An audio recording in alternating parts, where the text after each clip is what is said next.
Wall Street Memes Casino, I'm fine. and Sportsbook. This is Joe Pugh for IFL TV. We are here at Stratford once again. This is like the home of York Hall press conferences for Queensbury. The Cheshunt Hotel, is it? Is that right? This is the Hyatt. It's the Hyatt It Hotel. used to be the Cheshunt. It probably did, yeah, but you know, Hyatt now. It's a nice little venue. Got the screens up and an interesting presser. Amusing at times. I tried. Strange, really, wasn't it? Yeah. Look, I tried to get something out of Derek and Denzel. I think they're mates. I think they'll be mates afterwards as well. But I'll tell you what, for however long it goes on Saturday, they won't be mates when that first bell rings. So yeah, Alois had good fun up there, though, didn't he? Alois Jr. Mate, that's a fella there. He stood there right now, wearing a suit, looking $1 million. He ticks every box. So yeah, come on. But yeah, no, it's good fun. Yeah. Alois is someone who's very, very smiley, but the words that come out of his mouth don't match the smile, really, does it? Yeah, it'll be like something like he's giving the biggest smile in the world, and it'll be like, yeah, it's lights out. Yeah, really nice. Yeah, great to see you, mate. Yeah, I'm putting him to sleep. Like he's a serious guy. You know how hard he hits. Have you seen some of his knockouts? Look, if you haven't, you might see one on Saturday. I don't know, but go and watch some of the things that he is doing. And go and listen to what Ben Davison said about him. You understand who Ben Davison's got in the gym, right? Anthony Joshua, Moses Itauma, heavy hands, right? He says that Alois has hit him harder than anyone on the pads. Hopefully on the pads. Hopefully he hasn't cleaned him out in the, But yeah, look, he's a serious guy. I'm looking forward to this. It's his first title fight, and he's just fearless, mate. Absolutely fearless.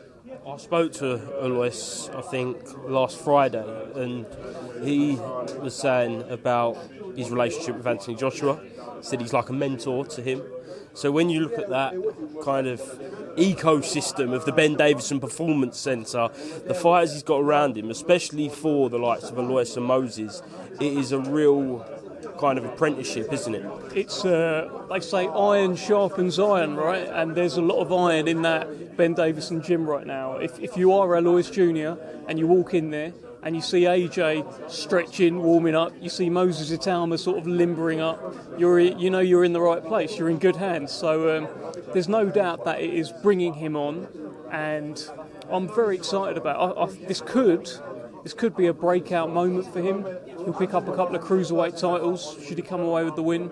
If he does it in style as well, being so high up on the card on TNT Sports, I think he could start showing some real superstar potential. You hear him talk, he talks very well. He looks great. He punches really hard. He could be a real star of British boxing and beyond. I want to ask you about Moses Itauma. It was, 2 weeks ago we was at the media lunch for him, and over that kind of lunch, a lot of big names were being mentioned for him next. Who would you like to see Moses in with next? I mean, whoever Francis and then the guys pick. I don't want to put my name next to anyone in particular. I just know whatever decision they make, they've made all the correct decisions so far, and it's going very well. Fraser Clark would be great, wouldn't he? But I doubt that Fraser Clark would take a fight with Moses Itauma right now.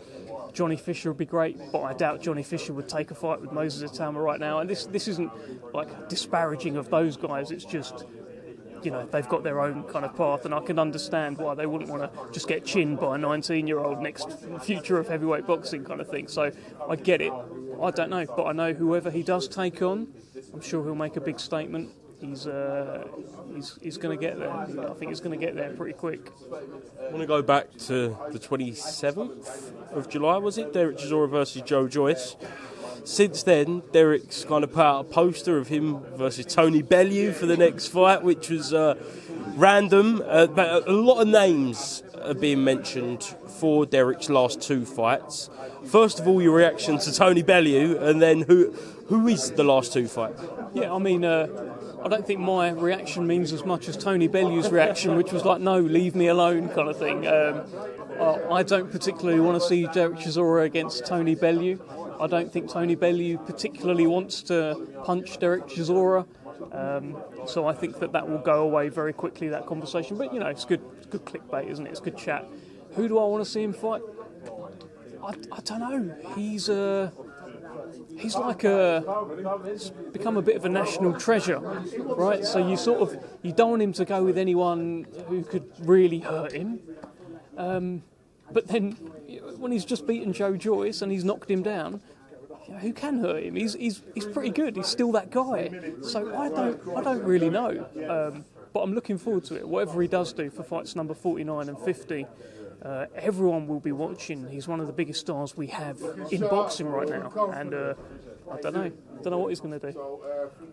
Big Baby Miller was mentioned by Eddie Hearn. That would be an exciting meat-on-meat fight. Imagine the presser.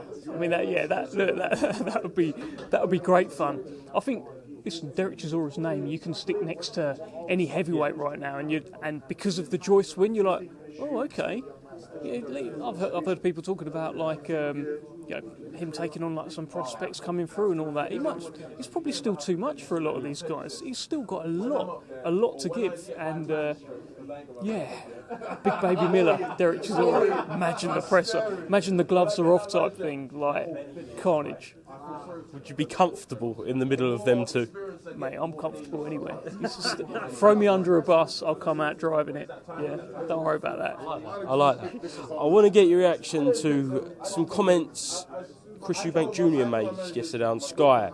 He named a potential hit list. He said, domestically, Conor Benn, Billy Joe Saunders, internationally, Lara, Canelo, Crawford.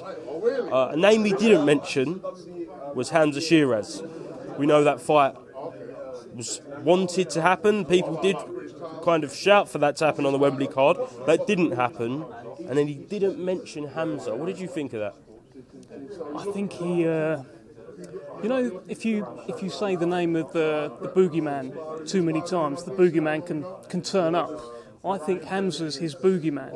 I think he's a little bit worried about saying his name or saying it too loud. Maybe he can whisper it somewhere, just to his mates. Have you seen that Hamza? If he says it too loud, Hamza will come and get him. And I think he's worried about that. I think Hamza Shiraz, I think right now, would be a favourite against Chris Eubank Jr. And I don't think Chris Eubank Jr. wants to be in fights where he's taking on the guy coming through who could knock him out. Is there a potential fight of the winner of this on Saturday versus Hamza in a final eliminator? Because at the minute, Denzel is number 2, Hamza's number 1. I mean, look, I don't know what Frank's plan is, what Martin Bauer's plans with Denzel. They've both got very, very difficult fights ahead. I mean, you've heard from Derek Asazi up there. He's only lost to Tyler Denny, by the way, and that was a big jump up. He'd never gone more than 4 rounds. Suddenly he was doing 10 against Derek Asazi. So that's a difficult assignment. Hamza Shiraz has got a difficult assignment against Tyler Denny. We've seen what Tyler Denny can do. He takes the unbeaten records of fighters coming through, British middleweight prospects / contenders. Derek Asazi being one of them. Derek Asazi, I think Brad Pauls as well. They go and see Tyler Denny. Tyler Denny takes their own and he's like, I've done you now. So he's Felix Cash. Look, he's very, very good, Tyler Denny. So it would be foolish to look past these next 2 fights. The only thing you can point to, it's not me making it up, you go on the WBO website, champion Janibek, number 1 Shiraz, number 2 Denzel Bentley. Things could happen, let's see. 2 more. What are we? 5-6 weeks away from AJ Dubois? Do you think this will be the biggest night in British boxing history? I think it will be a massive night. I think it will be remembered for a long, long time to come. The entire card, sometimes you get these big Wembley shows, these big stadium shows, and you get the main event, and then it's just like, well, no one cares about the undercard really. We'll just stick a couple of fights on, give a fight the chance to have a little showcase fight. These are all main events, so it has the potential to be the biggest night. It certainly does. Let's see if the fights deliver. Hopefully they do. But that main event, the closer it gets, the more excited I get about it. I'm licking my lips excited about this fight and hearing comments from Daniel Dubois saying, I'm going to stop him, I intend on stopping him, seeing AJ's confidence, seeing that little moment at the round table where AJ stuck it on Daniel and Daniel didn't back down. Amazing stuff. I think the build-up's going to be great. I can't wait for the fight, and it's very tough for both of them, I think. I think Daniel's got his work cut out against AJ, because if AJ starts pinging him with the right hands like Hrgovic was, you can't take too many. But also, AJ's facing someone, for the first time in a little while, who's coming with genuine hunger and ambition and momentum where he could really do a job. Can't wait. Last one, both Eddie and Frank have made comments this week about finalising another 5v5 for early next year, but it had an emphasis on all the fights will be domestic. So, off the top of your head, one fight. One fight I'd like to see. Look, I want to see at some point, I want to see Raven Chapman get a shot at Sky Nicholson. That's what I want to see. I don't know if it's going to be on the 5v5, it's going to happen any point soon. That's just off the top of my head. A Queensbury Matchroom type thing. Raven's doing very, very well. She's highly ranked. She won her last fight. She's up there. And Sky Nicholson's the brilliant, unbeaten champion. I want to see that. I think stylistically it's a brilliant fight as well. Sky's that stylish kind of boxer, hit, don't get hit, stick and move, all of that kind of stuff.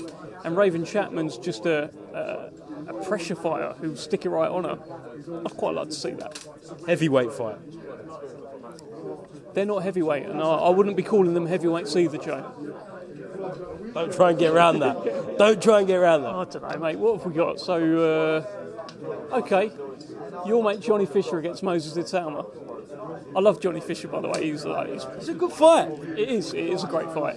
Hopefully they can do it. Like, it's a look. They're what did Johnny Fisher won Young Boxer of the Year, didn't he? Yes. Yeah, at the Writers' Awards. So like, he's not just some mug, some ticket seller kind of thing. He's actually pretty good, and I think Moses knows that as well.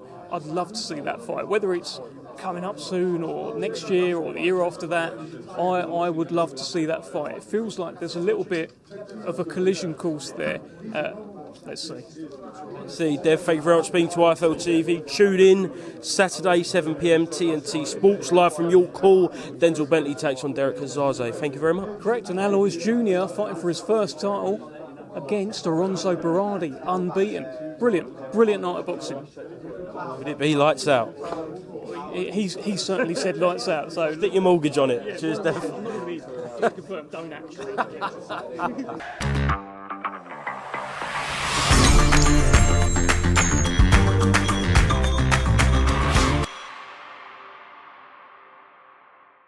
Wall Street Memes Casino I'm fine. and Sportsbook.